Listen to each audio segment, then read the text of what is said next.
special today, Europa League group stage game, which happens to be away against Karpaty, who are a Ukrainian outfit, who are drawn as the 4th seed in our group, and really it should be a winnable game, I think.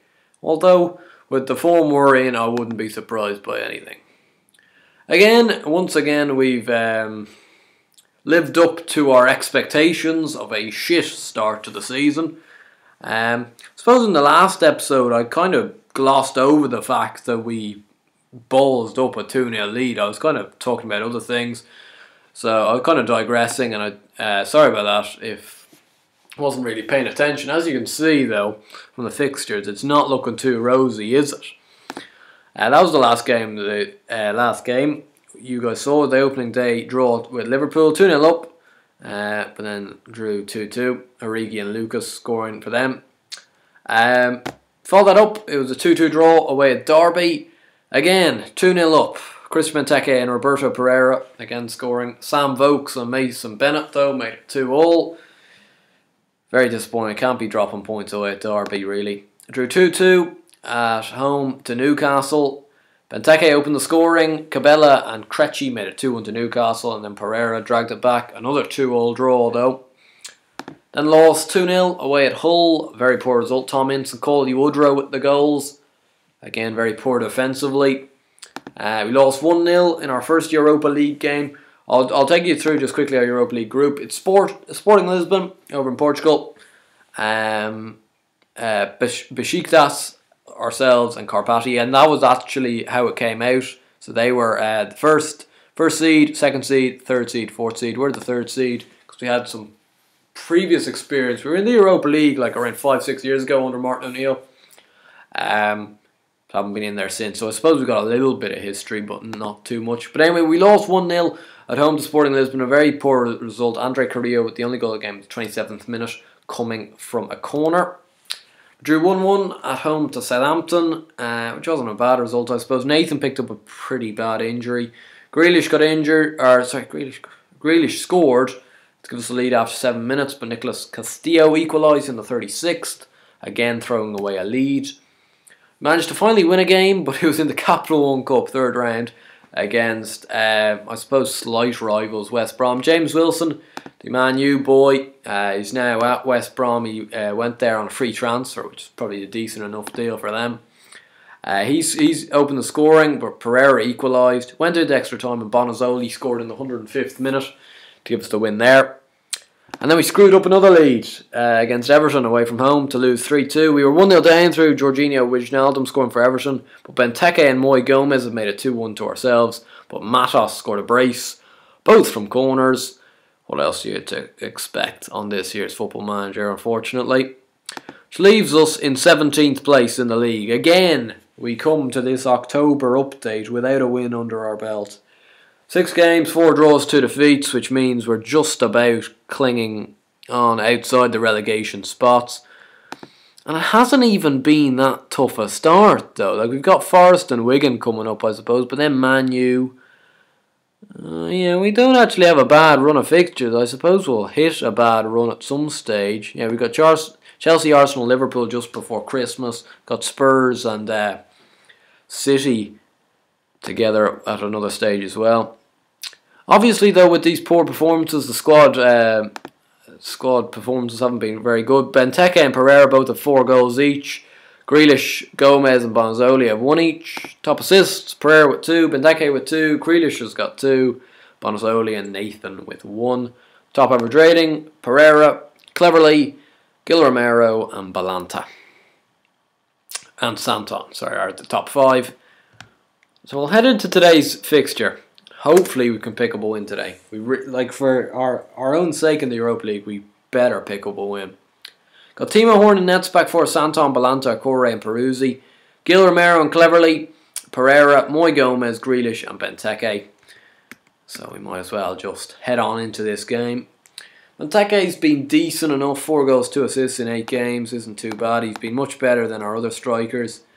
Bonazzoli has come off the bench a fair few times, but really has been very, very inconsistent. You look at it, he's had 5 appearances off the bench, 1 goal, 1 assist.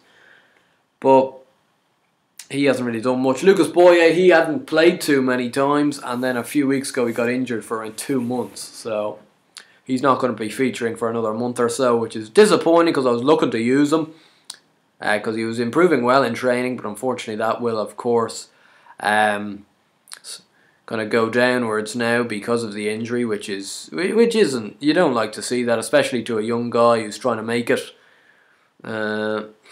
Early signs not very good here though over in Ukraine. Oh, Jesus Christ. Pavlo Polagenko scored for Karpaty within the 10th minute. Seems to be a fairly regular thing at the moment. These balls in, the centre backs don't really know what to do with each other. And no chance for Timo Horn in net. You can't be blaming him. Here's Coben. Jesus Christ, go 2-0 down to these geezers. Don't know what to do myself, but Benteke hits the back of him. He's not looking at the ball now. It's just kind of a comedy of errors defensively at the moment. Timo Horn pulls off a point-blank save there to keep this game at 1-0. You know, it's crap though. It really is. It's crap. And like, we've had more possession this year or in this game, but you know what have we done with it? Absolutely fuck all. And oh jeez, don't let them score again. Kushik. I'm not even going to try and pronounce most of these names. They're just absolutely impossible. Ukrainian regions. Here's Grealish though. Come on, cleverly. Grealish. Balanta. Nakore. Gil Romero. Pereira. Gomez misses a sitter. Finally create a chance though. Like, I wouldn't mind it if we created the chances but just didn't kind of put them in. You know, at least you're kind of creating some chances. At the moment though, we don't seem to be creating anything. And then when we do, we might score a goal, but then we go and concede the next minute after. So I think really the issue is defensively, because our amount of goals we've scored so far this year hasn't been great, but it will do. Like, it would suffice. Grealish, that's never going to go in when they go on those mazy runs. Is Grealish though a corner? Can we finally... never seem to be able to score from a corner. Just doesn't seem to kind of work out, this whole corner stuff on Football Manager. Grealish there on the back post hits the woodwork. Probably should have scored. We're putting a big pressure on now, but we need to put the ball in the back of the net. I'd feel much safer with the game at 1 apiece at least. And Jack Grealish has just done so. That's a cracking effort from 20 yards from the Irishman. Always coming up trumps. He beats a few men here and he's just put in a beautiful shot there. Just a curling effort into the top corner. The keeper didn't look to be... he didn't seem to have it down there, the keeper. But nonetheless, I suppose we're back on level terms, so we can now try and push for a winner. 70 minutes gone though, and we're still 1 apiece, and we haven't actually kind of gone back into our shell since actually scoring the goal. So we're going to bring on Bonazzoli, and we're going to put in an extra risk here and bring on Osvaldo Teresi for Moy Gomez. We brought on Teresi. The only appearance he has had today was when he came on as a substitute against West Brom in the Capital One Cup, and he really did impress me. So I'm giving him another chance here to try and impress me again, this time in European action rather than just a kind of under the radar Capital One Cup game. Polagenko here, they're on the break. Esparza, oh no, it's going to be a cross. Oh Jesus, they've missed a sitter on their break. Really, they haven't created much in the second half. Well, since they've scored, they haven't created much, but that was a very big chance for them to get something from, get a full 3 points from this game. Is there a little last chance here? Pereira, no, that's a poor ball. Sums it up today. Dominated the game on paper, but you know, if you don't put the ball in the back of the net, you're not going to do anything.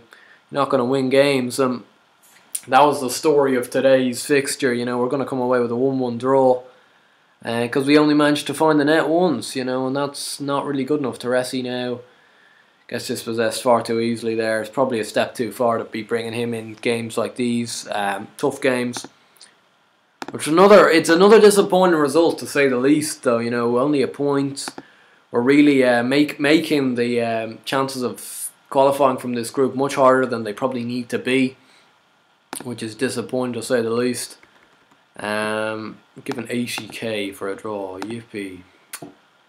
Anyway, next live commentary will be at home to Crystal Palace. As you can see, we have a fair whack of fixtures in between then and now, ranging from Premier League, a few more, 3 more Europa League games, plus a Capital One Cup 4th round game against Ipswich.